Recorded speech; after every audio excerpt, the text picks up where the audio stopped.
What if the reason money slips through your hands is not because you do not work hard enough, but because no one ever taught you how to make it stay? Think about that for a second. What if the real battle was never income, never talent, never luck, but retention? Because many people have seen money come, bonuses come, gifts come, opportunities come, but somehow peace does not stay, savings do not stay, and the sense of security never stays. Now stay with me, because what I'm about to share sounds simple, but it carries weight. Hidden in the Bible is one psalm tied to one sacred night, connected to one habit that has gripped the attention of people for generations. And the claim is bold. Not just how to welcome increase, but how to stop loss. Not just how to receive, but how to hold what enters your life. If you have ever said, "Why does it come and go so fast?" then this message is for you. If you have ever felt tired of watching money arrive with promise and leave with pressure, then listen closely. Because in a moment I'm going to show you the pattern, the timing, the words, and the weekly act of faith that many believe created a wall around prosperity. And once you hear it, you will never hear Psalm 92 the same way again. Many years ago, while studying ancient wisdom connected to King Solomon, I came across an idea that would not leave me alone. It stayed in my spirit. It kept coming back. Scripture says Solomon lived in such steady abundance that silver became as common as stones in Jerusalem. Think about that image. Not a season of increase, not a lucky year, not one sudden breakthrough. Decade after decade of stability, flow, and provision. And the question that rises is simple. Why him? Why with that much consistency? Why did his wealth seem protected from the kind of leaks that drain other lives? The answer, many believe, was not only his wisdom, not only his position, not only his power. It was a repeated spiritual pattern, a weekly act, a disciplined moment of faith. One psalm, one night, one declaration repeated with intention. And according to this teaching, that pattern helped create an atmosphere where wealth was not just attracted, but honored enough to remain. Let that sink in. Because most people do not only struggle with receiving, they struggle with holding. They struggle with watching provision stay long enough to become peace, margin, and legacy. So before we go further, take this personally.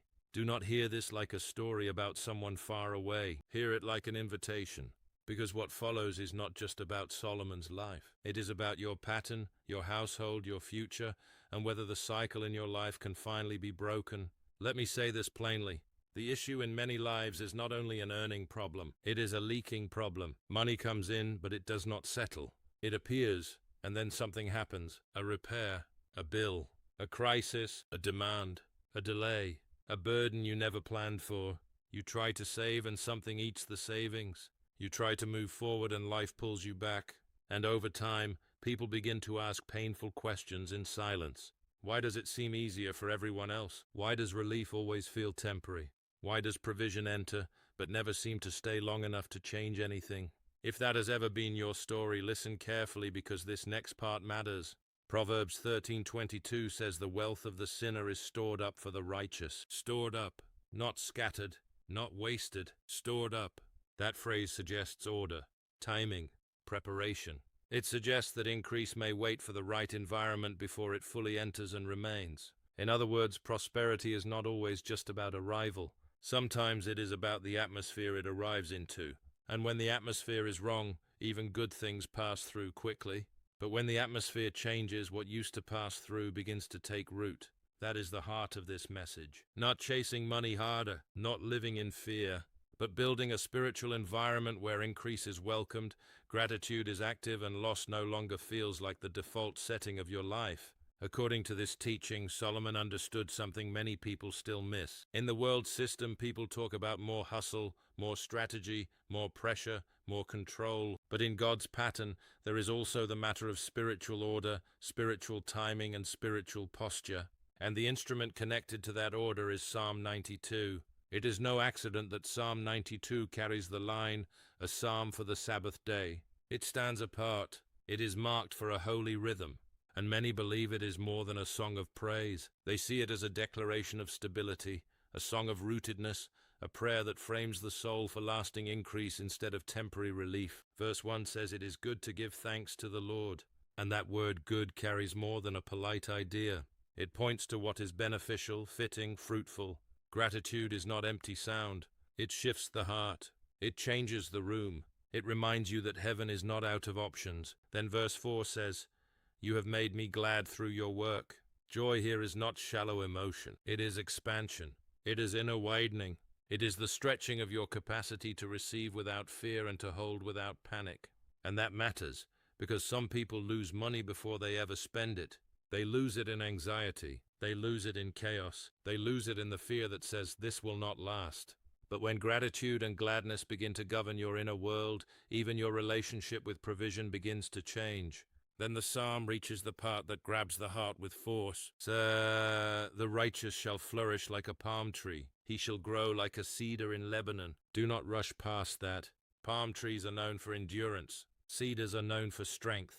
These are not images of fragile survival. They are images of deep roots, stability, and staying power. That is the picture. Not money that blows in and out like dust in the wind, but a life planted so deeply that storms do not get the final word.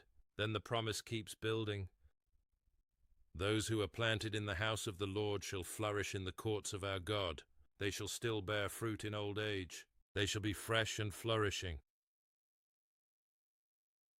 Planted, not visiting, not drifting, not surviving week to week with constant fear. Planted. That word carries permanence, continuity, ongoing life, and many who hold to this pattern believe Solomon returned to this kind of language again and again, especially as Sabbath began, because he understood something powerful. What is planted can continue producing. What is rooted can survive pressure. What is honored can remain. And maybe that is why this message hits so deeply, because people are tired of temporary relief, tired of little breakthroughs that vanish, tired of seeing promise enter and peace leave. Stay with me, because now we move from the meaning of the psalm into the weekly practice many believe gave this teaching its force. I once heard of a woman in her 70s who had received major amounts of money more than once in her life, and yet none of it lasted. Not because she was careless, not because she was wild with spending. Life simply kept opening holes. Medical needs came, family needs came. One emergency followed another until what looked like blessing turned into memory. She felt tired, worn down, almost convinced that money could visit her life but never stay there. Then she began this Friday night pattern with faith and consistency, week after week. No drama, no shortcuts, just the practice. And within a short time, new provision came into her life again. But this time the pattern felt different. The panic did not rule her. The immediate losses did not swallow everything. For once, money remained long enough to become something more than a passing moment. Another man spent most of his working years earning enough on paper, yet somehow always reaching the end of the month empty. He was not lazy. He was confused. He could never fully explain where it all went. After beginning this same weekly act, he saw unexpected money come from more than one direction. A bonus, a refund, old debt returned. But what moved him most was not the arrival. It was the staying. That is the point. And maybe that is why you need to hear this in a deeper way, because the miracle is not always that something came. Sometimes the miracle is that it finally stayed long enough to change the story. There was also a widow living on limited support after walking through deep loss. She had once received a large sum meant to help her rebuild, but pressure after pressure consumed it until nothing was left. She started over with little, carrying grief, caution, and the heavy memory of what had slipped away before. Then she committed herself to this Friday evening pattern. No rushing, no superstition, just focused faith repeated with care. Months later, another unexpected provision reached her life. But unlike before, it did not seem to dissolve under constant strain. It lasted. It settled. It even began to grow. And stories like these are what make people stop and lean in. Because they are not just about numbers. They are about a change in atmosphere, a change in pattern, a shift from fear to peace, from overflow that vanishes to increase that can be stewarded, protected, and multiplied over time. Now listen closely, because this is where many people want to skip ahead, and you should not. The details matter, the rhythm matters, the timing matters. If you're going to test this pattern for yourself, then do it with clarity and consistency, not once with half attention, not randomly, but with intention, because some practices do not reveal their strength in one emotional moment. They reveal it in faithful repetition. And what comes next is the weekly flow many people follow when they practice what they call Solomon's Friday night pattern. Every Friday evening at sundown, as the Sabbath begins, read Psalm 92 out loud. Not earlier in the day, not after the moment has passed. At sundown, That timing matters because it marks a beginning, a boundary, a sacred shift from the rush of the week into holy stillness. Before reading, light one candle if possible. A simple white candle is often used not because the color itself holds power, but because the image is clear, steady light, continued life, unbroken provision. As you light it, speak a simple declaration over your life. Say, as this flame burns steadily, let peace remain steady in my life. Let what enters my hands stay with purpose. Let what God provides be protected, planted, and multiplied. So thou and be. Keep it simple, but speak it with faith. Then if you are able, stand facing east, or face the direction that feels to you like a place of spiritual beginning. East carries the image of sunrise, of fresh mercy, of newness opening the day. In that posture, do not rush. Slow down your breathing. Let the noise of the week settle. This is important. Many people read sacred words while their minds are still racing, but this practice asks for attention. It asks for awareness. It asks you to cross an inner line from pressure into presence. And if you feel awkward at first, do not stop. Stay with it. Many things that later become powerful feel unfamiliar in the beginning. That does not mean they are empty. It often means you are entering new ground. Then read Psalm 92 slowly, clearly, and with full awareness of the words. Do not skim it. Do not race through it as if you are trying to finish a task. Let each verse land. Let each phrase speak. When you reach verse 12, the part about the righteous flourishing like the palm tree and growing like the cedar, place your right hand over your wallet, your purse, or whatever represents your finances. This is a physical act tied to a spiritual declaration. You are saying in effect that your resources are not random, not rootless, not doomed to vanish, but planted, strengthened, and able to stand. Then when you reach verse 14, the part about still bearing fruit in old age, speak your age out loud and say, I am this many years old, and I still bear fruit. My life is not closing down. My provision is not drying up. What God places in my hands remains alive, fresh, and growing. After that, with the candle still burning, speak a fuller declaration in your own voice. You can say, by the authority of God's word, every doorway of loss in my life is being closed. What enters my life is not passing through. My resources are rooted. My house is covered with peace. My future is not defined by fear, and my provision is not ruled by sudden loss. Then let the candle burn for at least an hour.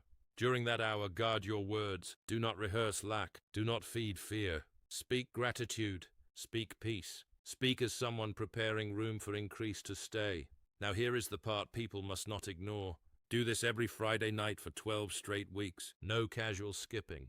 No saying, I will catch up later. No treating it like a trend. Consistency is part of the pattern. Week 1 may not bring fireworks. It may bring peace. And that matters more than many people know. A quiet shift inside. Less panic. Less inner heaviness. A sense that the atmosphere is changing before the circumstances fully show it. In weeks 2 and 3, many say they begin to notice small signs. A little extra money comes in and does not disappear instantly. A bill that seemed urgent does not explode into crisis. A pressure point calms down. Then from weeks 4 through 8, the pattern often feels more visible.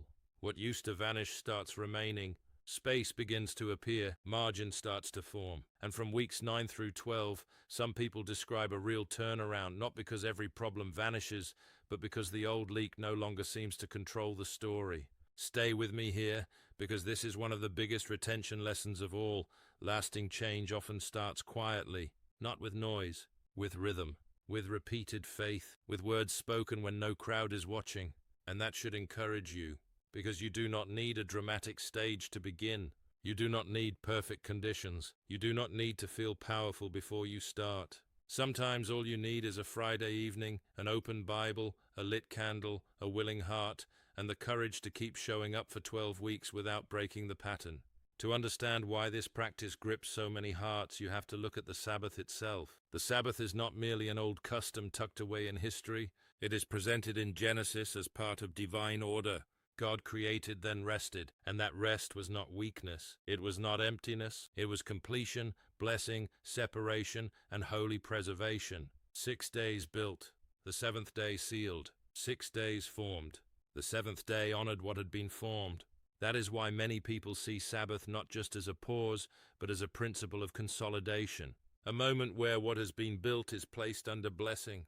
And when Psalm 92 is brought into that moment, they believe it becomes more than poetry. It becomes alignment, a way of agreeing with a pattern that says life should not always feel scattered, rushed, and exposed. It should also know how to rest, settle, and remain. Scripture says Solomon received great wealth year after year with stunning consistency. That image matters, not a random windfall, not an isolated success, a repeated flow. And many who teach this pattern believe that behind visible abundance was an invisible weekly rhythm, a way of sealing the week before starting the next one. That is why this message is not really about chasing gold. It is about learning the holy art of stability. It is about creating a life where provision is not instantly swallowed by fear, where gratitude becomes stronger than anxiety, and where your weekly rhythm begins to shape your financial story more than your panic ever did. But there is another side to the lesson, and it is sobering. When Solomon was gone and the next generation took over, the story changed. Scripture records that the treasures built up over time were later taken away. In one sense, that is history. In another sense, it is a warning. What is not guarded can be lost. What is not honored can be mishandled. What is not sealed can remain exposed. And that is why this message carries urgency.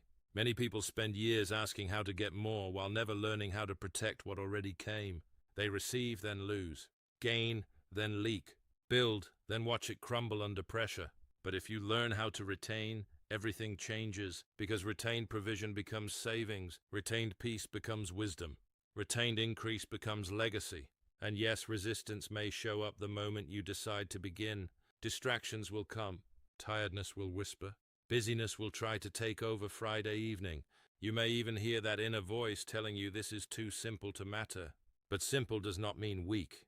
Repeated acts of faith shape lives. Quiet patterns shape destinies. And often the enemy does not fear loud talk as much as he fears steady obedience. So when Friday comes, make your choice with intention. Light the candle. Read the psalm, speak life over what enters your hands, and then keep going.